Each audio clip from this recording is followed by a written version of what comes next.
RGV రాసిన నా ఇష్టం అనే పుస్తకంలో రామ్ గోపాల్ వర్మ బెస్ట్ ఫ్రెండ్ అయిన సత్యేంద్ర ఆర్జీవీ కోసం రెమినిసెన్సెస్ ఆన్ రామ్ అనే ఆర్టికల్ రాశారు. అందులో సత్యేంద్ర గారు ఆర్జీవీ గురించి చాలా ఇంట్రెస్టింగ్ విషయాలు చెప్పారు. సత్యేంద్ర గారు ఆర్జీవీ కోసం ఇంగ్లీష్ లో రాసిన ఆర్టికల్ ని ఇప్పుడు నేను మీకు తెలుగులో చెప్తాను. రామ్ గోపాల్ వర్మని నేను మొదటిసారిగా 1979లో ఇంజనీరింగ్ కాలేజీ సెకండ్ ఇయర్ లో స్టూడెంట్ గా ఉన్నప్పుడు కలిశాను. అప్పట్లో అతను ఒక హైదరాబాదీ అమ్మాయిని స్వచ్ఛంగా ప్రేమించేవాడు. విచారకరంగా 5 సంవత్సరాల పాటు సాగిన ఆ ప్రేమ రాముకి తిరిగి పంచబడలేదు. అది ఒక యువకుడికి జీవితకాల నిరీక్షణ. ఇప్పటి వారికి రాము ఒక సరదాగా ఉండే వ్యక్తిగా, సృజనాత్మకమైన వాడిగా, సున్నిత మనస్కుడిగా, గొప్ప దర్శకుడిగా, నిర్మాతగా తెలిసి ఉండొచ్చు. రామ్ విజయ్ గాథ అసూయని, ఆరాధనని సమానంగా కలిగించవచ్చు. కానీ అతన్ని ఆరాధించే ఇప్పటి తరానికి తెలియని విషయం ఏంటంటే ఈ ఆనందం, విజయాలు అతను తీవ్రమైన దుఃఖంతో గడిపిన కాలం అతను తన బాధ రూపంలో వెల్లడించిన తర్వాతే దక్కాయి. ఈ తీవ్రమైన విషాదం తన జీవితంపై నీడలా ఎలా పరుచుకుందో, దెయ్యమై అతన్ని ఎలా పీడించిందో అతనికి అప్పుడు పరిచయం ఉన్న చాలా మందిలో అతి తక్కువ మందికి మాత్రమే తెలుసు. అతనికి శాశ్వతంగా నిలిచి ఉండే ప్రేమ పట్ల అభ్యంతరాలు ఉన్నప్పటికీ అతను వ్యక్తపరిచిన ఆరాధనా భావాలు తిరస్కరించబడడం, విసిరి కొట్టబడడం అతన్ని తీవ్రంగా కుంగదీసింది. అది అతన్ని నేను చూసిన 4 సంవత్సరాల పాటు అతని ముఖ కవలికపై చెరగని ముద్ర వేసింది. అతని గురించి పెద్దగా తెలియని వాళ్ళకి అతని గంభీరమైన ప్రవర్తన, అంతర్ముఖత కన్ఫ్యూజన్ ని కలిగచేసేది. తన విఫలమైన ప్రేమ తనను జీవితంలో ఉన్న సంతోషాలన్నిటి నుండి దూరం చేసిందని, సినిమాలు చూడడం, స్నేహితులతో గడపడం, రెస్టారెంట్లకు వెళ్లడం అనేవి ఇప్పుడు అర్ధరహితమైనవిగా, విలితిగా అనిపిస్తున్నాయని నాతో చెప్పాడు. అమ్మాయిలకు అబ్బాయిలకు ఆనందాన్ని తెచ్చే లేత వయస్సులో తన కూలిపోయిన అంతరంగిక ప్రపంచంపై తిరిగిపట్ట 2 ఇంద్రధనుస్సుల్లాంటి తన పెద్ద పెద్ద కళ్ళను చూస్తుంటే అతను చెప్పేది అబద్ధమని అనిపించదు. తనని నిలువుగా చీల్చేస్తున్న నొప్పి రోజు రోజుకు పెరుగుతూ పోయి తనకు మార్షల్ ఆర్ట్స్ పట్ల వ్యామోహం పెరగడంలో ముఖ్య పాత్ర పోషించింది. మార్షల్ ఆర్ట్స్ లో ఉండే కఠినమైన శిక్షణలో అతను తనలో చెలరేగే కల్లోలాన్ని, నొప్పిని కప్పిపెట్టేవాడు. అయితే ఇది తన మనసులో విపరీతమైన చికాకు, ముక్కోపానికి కారణమైంది. దీనివల్ల చాలా మంది అసౌకర్యానికి గురయ్యేవారు. ఎందుకంటే వాళ్లకు అతను శ్మశాన నిశ్శబ్దంలో శాండ్ బ్యాగ్ మీద కుప్పించే పంచుల వల్ల నల్లబట్ట చేతి మెటికల గురించి తెలియదు.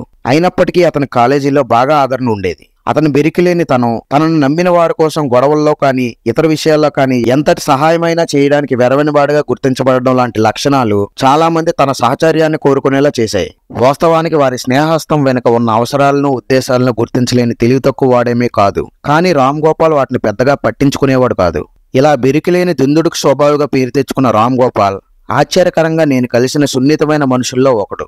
అంతేకాక అంతటి సహానుభూతితో మెలిగే వ్యక్తిని నేను ఎప్పటిదాకా ఎవరినీ చూడలేదు. అతను ఇంటర్మీడియట్ లో ఉన్నప్పుడు ఒక పిచ్చుకను కాల్చి చంపిన తర్వాత పశ్చాత్తాపంతో తనకు బాగా ఇష్టమైన ఎయిర్ గన్ పగలగొట్టేశాడు. మరోసారి దోమతరను కొడుతుండగా దానిని అందరిలా చంపడానికి ప్రయత్నించకుండా, దానికి హాయి కలిగించకుండా సున్నితంగా తోలివేశాడు. కొందరు పిల్లలు ఒక పందికొక్కును కొట్టడం చూసి కన్నీళ్లు పెట్టుకున్నాడు. అతను శాకాహారి అని ప్రత్యేకంగా చెప్పనక్కర్లేదు.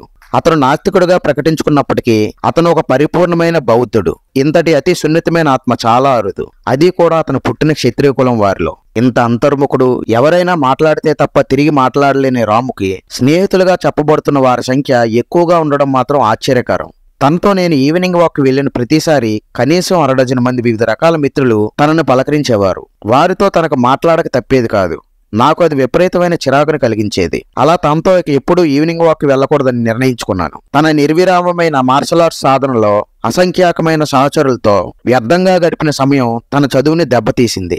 6వ తరగతి వరకు తన తరగతిలో ఫస్ట్ ర్యాంకర్. ఒకసారి చదవగానే విషయాన్నంతటినీ ఆకలింపు చేసుకోగల మేధాశక్తి, జ్ఞాపక శక్తి కలిగి ఉన్నప్పటికీ ఇంజనీరింగ్ లో వరుసగా 2 సంవత్సరాలు విఫలమయ్యాడు. కానీ ఈ సంవత్సరంలో రాబర్ట్ లడ్లం, జేమ్స్ హ్యాడ్లీ చేస్, ఆల్ఫ్రెడ్ హిచ్కాక్ లాంటి మరెంతో మంది వ్యక్తుల నుంచి తెలుసుకున్న విజ్ఞానం, ముఖ్యంగా తాను చదివిన థ్రిల్లర్ పుస్తకాల్లో నేర్చుకున్న విషయాలు 10 సంవత్సరాల తర్వాత విప్లవాత్మకమైన దర్శకుడిగా మారడానికి బీజం వేశాయి. అతని చదువుపైన అశ్రద్ధ తన తల్లిదండ్రులు బాధించిందనే సంగతి ప్రత్యేకంగా చెప్పక్కర్లేదు. ఒకసారి వాళ్ళ నాన్నగారు తన ప్రస్తుతం ఇంజనీరింగ్ ఎన్నో సంవత్సరంలో ఉన్నాడో కూడా తనకు తెలియదని నాతో మొరపెట్టుకున్నాడు. అప్పట్లో అంటే దాదాపు 30 సంవత్సరాల క్రితం డబ్బులు పెద్దగా ఉండే రోజులు కాదు. దేశ ఆర్థిక పరిస్థితి కూడా గొప్పగా ఉండేది కాదు. గ్రాడ్యుయేషన్ పూర్తి అయినా కూడా జాబులు వస్తాయన్న నమ్మకం లేదు. అయినప్పటికీ యవ్వనం యొక్క శక్తి చాలా గొప్పది.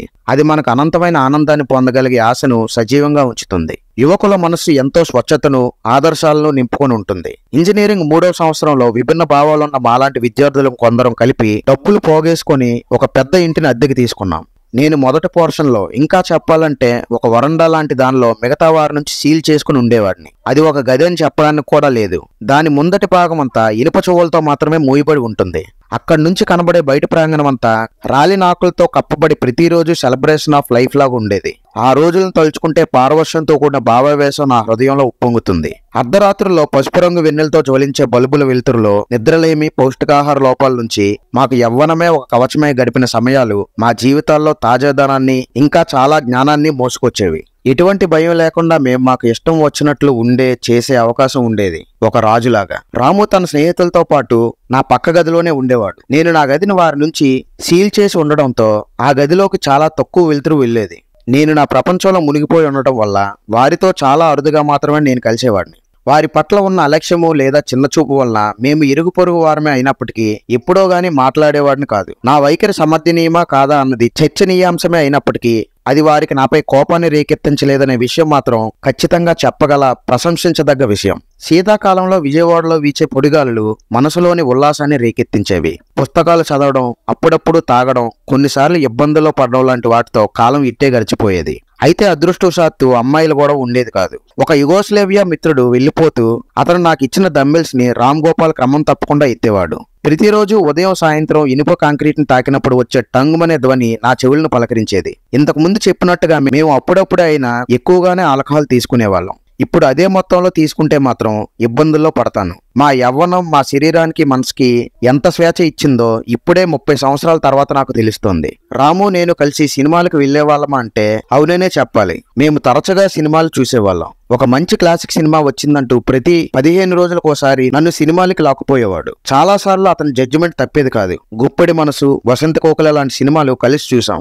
ఇప్పుడు తీసే నాసిరకపు కథాబలం లేని సినిమాల్ని కప్పిపుచ్చడానికి వాడుతున్న టెక్నాలజికల్ గారడీలు అప్పుడు లేవు. కమర్షియల్ సక్సెస్ కావాలంటే అప్పటి దర్శకులు, కథా రచయితలు వాళ్లకు ఉన్న చాతుర్యాన్ని వాడవలసి వచ్చేది.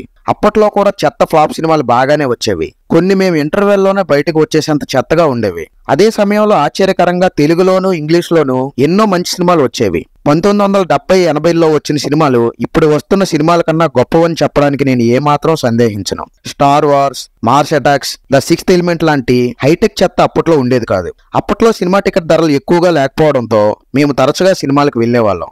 ఎప్పటికీ క్లాసిక్ గా నిలిచిపోయే Sphinx, Rollerball, Rider on the Rain, the Clockwork Orange లాంటి సినిమాలు నేను రామ్ కలిసి చూసాం. అయితే ఎప్పుడూ మార్మికంగా సెకండ్ షోకే వెళ్లేవాళ్ళం. మార్మికంగా అని ఎందుకు అంటున్నానంటే ఆ రోజుల్లో విజయవాడలో సెకండ్ షో చూసి ఆర్టీసీ బస్సుల్లో మేముండే ఊరి శివారు ప్రాంతానికి రావడం ఒక పీడకల్ లాంటిది. కానీ సినిమా మాకు ఇచ్చిన ఆనందంలో అదేమీ తెలిసేది కాదు. మేము తరచుగా చూసిన సినిమాలు అంత గొప్పగా మళ్లీ సినిమాలు తీస్తారా అన్నది ప్రశ్నార్థకం.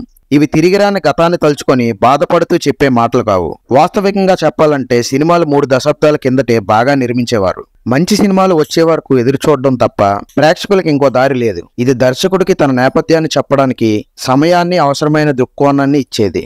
కానీ చదవడం అనే అలవాటు కోల్పోయిన వినియోగాత్మక ప్రజలకి ఇప్పుడు విశృంఖలంగా వినోదం అందించే విభాగాలు పుట్టుకొచ్చాయి. ఏకాగ్రత అనేది లేని రోజురోజుకి మారిపోయే ప్రపంచంలో మనుగడ సాగించాలంటే రామ్ గోపాల్ వరంతో సహా అందరి ఫిల్మ్ మేకర్లకి కమర్షియల్ సినిమాలు తీయడం తప్ప ఇంకో దారి లేదు. జటిలమైన కథనం, క్లిష్టమైన క్యారెక్టర్ తో కూడిన నేపథ్య చిత్రాలు రావడం ఇక జరిగే అవకాశం లేదు. ఒకప్పుడు గొప్ప భావ వ్యక్తీకరణకు ఉత్తమ కళారూపంగా గుర్తించబడ్డ సినిమా ఇప్పుడు ముందుగానే హరాయించకపోతున్న దృశ్యమాదేపు చెత్త స్థాయిలో ఉంది. ఈ నిరాశాపూరితమైన వాతావరణం మారుతుందా అంటే లేదనే చెప్పాలి. అయితే ఇప్పటికీ ఇండస్ట్రీలో మంచి స్థాయిలో ఉండి డబ్బు పెట్టగల డైరెక్టర్లు ఎవరైనా అప్పుడప్పుడు అయినా ఆలోచనలు రేకెత్తించే అద్భుతమైన సినిమాలు తీస్తే మంచి సినిమా కోసం ఎదురు చూసి అంతరించిపోతున్న మాలాంటి అతి తక్కువ సమూహంకి ఏమీ అడగకూడదు కూడా. ఈ వీడియో నచ్చితే లైక్ చేసి మన ఛానల్ సబ్స్క్రైబ్ చేయండి.